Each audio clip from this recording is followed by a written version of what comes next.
రోజక్క లాంటి వాళ్ళు నీ మీద చాలా మంది పైలట్ కుటుంబాలు ఉన్నారు కాబట్టి నువ్వు ఆ మాట కూడా అనవద్దు. నువ్వు అది మంచిగా అన్నందుకు కూడా నువ్వు చెడుగా ఆలోచించి కామెంట్ పెడతాను ప్రజలు అనుకుంటారు. అంటే ఫ్యాన్స్ కూడా అందరిలో ఎక్కువ ఉన్నాయి అది, అందరిలో ఈ పక్కా ఉన్నాయి.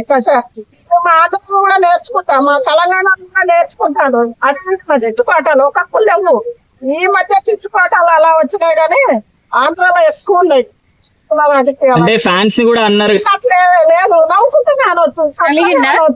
ఫ్యాన్స్ అలిగారా? అలిగిస్తా ఒకలా తిట్టుకుంటేనే ఒకలా మనసులో అభిమానంతోటే అనొచ్చు. అన్నాడు దాన్ని ఎందుకు తప్పు పట్టాలా? ఆయన నిజంగా వీళ్ళని ఏదో కోపట్టుడు వచ్చి అనలే కదా. ఇప్పుడు విజయ్ నిజంగానే విజయ్ని ఒక్కడే గెలిచిందా? ఇప్పుడు పక్క వాళ్ళని ఎందుకు తీసుకోడు? పక్క వాళ్ళని తీసుకోకుండా ఇవ్వాలి ఆయన ముఖ్యమంత్రి రెండు తీసుకుంటే పక్క వాళ్ళ ఇప్పుడు పక్కన ఒక కట్టి తీసుకొని ఆ సంకట పెట్టుకొని వెళ్తుంది కదా.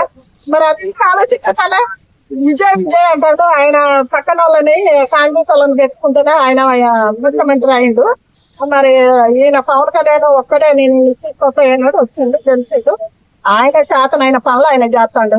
అందు గురించి ఎక్కడ అక్కడ ఉంటే బాగుంటది. ఆయన గురించి మాట్లాడుకోకుండా బాగుంటది. అంటే చాలా మంది జగన్ చాలా చేసుకోవద్దా జగన్ ఒక 5 సంవత్సరాలు అవుతా